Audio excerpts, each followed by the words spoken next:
Have you ever stopped to think that maybe what you desire the most will only appear when you stop searching for it? It might sound absurd. After all, the whole world taught you that everything depends on effort, pursuit, and achievement. Seek and you shall find, they say. But what if it's actually the opposite? What if this rush to find is exactly what keeps you from seeing? The truth is, there's a silent force that only acts when you stop forcing. And within that silence lives a secret that many people never discover. Life only reveals its treasures to those who know how to wait without demanding, walk without rushing, and accept without resisting. The problem is, we've been conditioned to believe that happiness is a goal, not a state of being. That peace is a distant place, not something that lives inside us. We spend years chasing answers, as if life were a puzzle waiting to be assembled. But no one told you that some pieces only appear when you stop trying to force them to fit. Most people live in a kind of emotional maze, believing that just one more step will bring relief. And so, the heart remains anxious, the mind restless, and the soul exhausted. Because it's not about doing more. It's about letting go, about allowing, about unlearning. This video is not a guide with 7 magical steps. It's not a ready-made formula. It's an invitation. An invitation for you to rethink the way you've been walking. Maybe your biggest shift won't come from a grand achievement, but from a simple act of releasing control, of stopping the fight against the current and learning to float with it. Here, we're going to dive together into the wisdom of Zen, not as a distant doctrine, but as a way of living with more lightness, presence, and truth. We're going to talk about how letting go might actually be the beginning of everything you've always wanted. Because in the end, it's when you let go that life starts holding you. Some people spend their entire lives chasing answers, as if the truth were hidden just around the next corner, in a new course, or in yet another relationship. And honestly, it's hard to blame them. The world trained us to think this way. Since childhood, we're taught that everything that matters is outside of us. The prizes, the applause, the validation. We grow used to thinking that happiness is some kind of Olympic medal, earned through effort, sweat, and absolute control. But Zen comes in with a gentle slap in the face and says, the more you seek, the further you get. Because seeking is, by its nature, an affirmation that you don't have. And when your mind believes something is missing, it can't rest. The truth is, there's a restlessness disguised as ambition, a fear of being still, a fear of silence. Because in silence, everything shows up, doubts, emptiness, unanswered questions. So we fill our calendars, stack up goals, and become hostages to an existential GPS that always points forward, never to the now. And in the midst of it all, we forget the most important thing, presence, because that's where freedom lives. One example, when you sit by the ocean and, for a moment, want nothing, just observe, right there, even without looking, you find something. And you find much more than what you were chasing. Letting go, at its core, isn't about giving up. It's about making space. It's like releasing a rope that's been pulled tight for years and feeling the immediate relief. A lot of people confuse this with surrender, but it's the opposite. It's trust. It's saying, it's okay if I don't have all the answers right now. It's an act of courage. Have you noticed how the best ideas show up in the shower or during a walk with no destination? That happens because in those moments, you're not forcing anything. You're just being. And it's in that being, in that fertile emptiness, that what truly matters begins to emerge. Maybe the next step isn't to search harder, but to stop, breathe, and let life meet you where you are. Have you ever noticed that the more you try to control something, the more it slips through your fingers? It's like trying to hold water too tightly. The more you squeeze, the more you lose. That's the irony of the search. It's born from the desire to achieve, but often fuels the anxiety of lack. And here enters a paradox that Zen teaches with such simplicity and depth. By letting go, you gain. It might sound crazy for those who live by the logic of constant effort. But what if someone told you that the peace you're so desperately looking for is already here, just buried beneath the noise of your wanting? Sometimes it's the act of not doing that reveals what truly is. There's an old story that illustrates this well. A disciple asked his master when he would finally reach enlightenment. The master replied, When you stop wanting to be enlightened, the disciple, confused, asked, "But how can I attain it if I don't want it?" And the master, smiling, said, "It's when you let go of the question that the answer will come." Powerful, right? And it makes sense. The mind, when it is searching, vibrates at the frequency of lack. Everything it sees passes through the filter of scarcity. Have you noticed that when you're obsessed with finding something, like your keys or the TV remote, they seem invisible? And only when you give up and relax, there they are, right in front of you. Life is just like that. This letting go isn't passivity. It's not resignation. It's emotional maturity. It's the wisdom of understanding that not everything needs to be clung to with teeth and nails. That some things, especially the most important ones, only arrive when you make room. Meditation, reflective writing, wandering walks, cooking slowly, even playing with child. These are all practices that bring you back to the now. It's not about giving up on life. It's about letting go of the weight of expectation. And when you do that, you begin to feel a lightness you might not even have known existed. And it's in that lightness that true clarity lives. Because when you no longer demand answers from life, it finally begins to speak to you. It's curious how we believe we need to be in control of everything for things to work out, as if life were an engineering project, and every detail depended solely on our hands. But in practice, that's exhausting. And worse, it's an illusion, because no matter how hard we try, life always finds a way to remind us who's really in charge. A last-minute cancellation, a change of plans, an encounter that changes everything. The unpredictable doesn't ask for permission. And maybe that's why Zen teaches us to flow, to observe what arises, and to respond with presence, not with anxiety. Letting go of control isn't losing direction. It's gaining vision. There's a huge difference between being responsible and being controlling. Being responsible means being available to act wisely in the present moment. Wanting control, however, means being stuck in the future. Try to manipulate what hasn't even happened yet. And when you live like that, you become a slave to every possibility. Every what if becomes a burden. What if it goes wrong? What if I lose? What if I get hurt again? These ghosts haunt you. And even when everything's fine, you can't rest.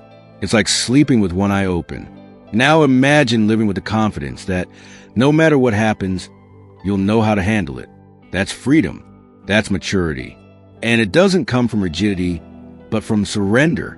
Surrendering isn't giving up. It's trusting life and, above all, yourself. It's like walking through a trail in the woods. You can't see the whole path, but you take the next step with confidence. And if you stumble, you get up. Trust is born from the experience of rising again, not from the illusion of never falling. When you release control, you open yourself to the unexpected. And the unexpected, more often than not, is the answer you didn't know you needed. A practical example: instead of trying to control every minute of your day, try leaving a gap in your schedule, a moment with no tasks, just to be in that space.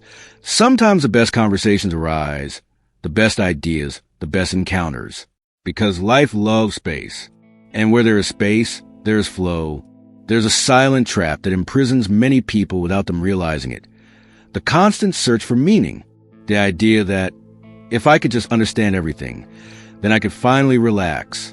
But life doesn't reveal itself completely, and it doesn't have to. Mystery is part of the beauty. Trying to understand everything is like trying to draw the wind. You might see its effects, but you'll never hold it. The Western mind, so used to explanations, struggles with this. Zen, on the other hand, invites us to live inside the question, to become comfortable with I don't know, because it's in that space that the heart can breathe, and it's there that peace begins to bloom, not as an answer, but as presence. It's funny to realize that the more we try to label our feelings, the further we drift from them, because not everything needs a name. Not every pain needs a diagnosis. Sometimes it just needs to be felt. The mind analyzes, but the heart embraces. Zen is that quiet embrace. It says, sit here with what's happening without trying to fix it.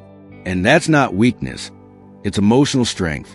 It takes courage to stay with what's uncomfortable without distracting yourself, without numbing the experience. Have you ever tried For example, sitting in silence with your own thoughts for 10 minutes, without your phone, without music, without anything. It seems simple, but it reveals entire inner worlds, sometimes forgotten, sometimes imprisoned. There's a practice called shikantaza, which literally means just sitting. It's a form of meditation where you don't focus on your breath, don't repeat mantras, don't try to visualize anything. You just sit, present, with whatever arises. And this practice, simple on the surface, is one of the most profound there is, because it teaches you to be with life as it is.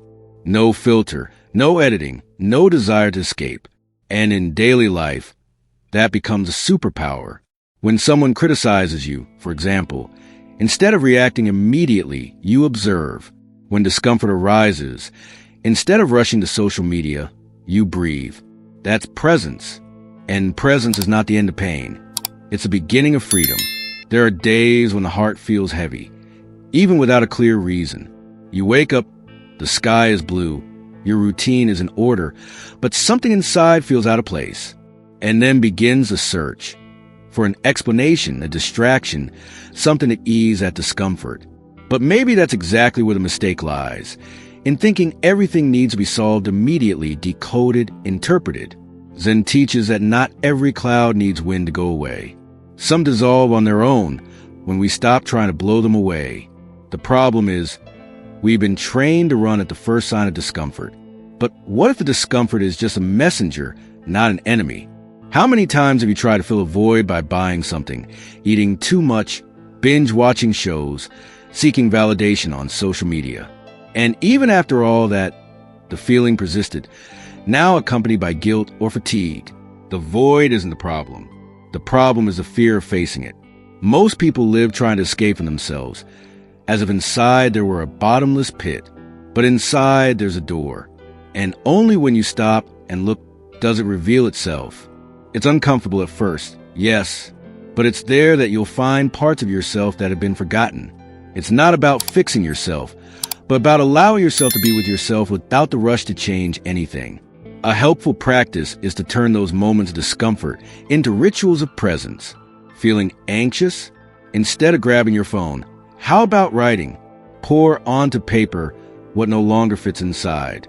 Or go for a walk with no headphones, just listening to the sound of the city, the birds, your own breath. This isn't romanticizing pain. It's welcoming it. And welcoming is not the same as feeding. You're not giving more power to the pain by feeling it.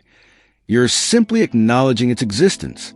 And when something is truly seen, it starts to change. Because what hurts the most isn't the pain itself, but the constant effort to avoid it. And when you release that effort, something new finally comes to rest. Have you noticed how we developed this habit of always needing to feel in progress? As if stopping meant failing. If you're not learning, building, improving, posting, then you're wasting time, right? Wrong. That's a modern trap. A rush disguised as productivity. An addiction to doing, as if simply being weren't enough. But there's a quiet beauty in nothingness. A deep value in simply existing, without trying to prove anything. Not even to yourself. Zen teaches us that the bamboo bends with the wind not because it's weak, but because it's flexible. And in its flexibility, it survives the strongest storms. There's a concept called Wu Wei, which comes from Taoism but strongly resonates with Zen practice. It means effortless action.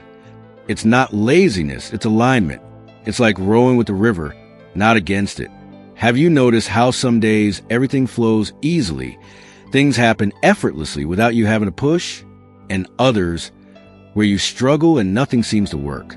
Maybe the difference lies in how you are inside. When you're at peace, the world seems to cooperate. And when you're at war, everything becomes resistance. Sometimes, stopping the search is exactly what allows things to find you, not because you gave up, but because you created space. In practice, this could mean not replying to that message right away, not making a decision in the heat of the moment, not cramming every minute with obligations. It could mean choosing to cook slowly, watering a plant, lie on the floor, and staring at the ceiling for 10 minutes. Simple things, almost trivial, but they challenge the logic of constant urgency. That's resistance. In a world that demands performance all the time, Resting is a revolutionary act. And don't be fooled. Rest isn't just for the body, it's for the mind too. When you release the need to always be right, always active, always ahead, you start to hear something more subtle. An inner voice that's always been there, but only speaks when everything else goes quiet. There comes a moment when you realize it's not about gaining more, but carrying less. It's not about filling every space, but about emptying what's suffocating you inside. Life isn't a race, it's a path. And the most ironic part?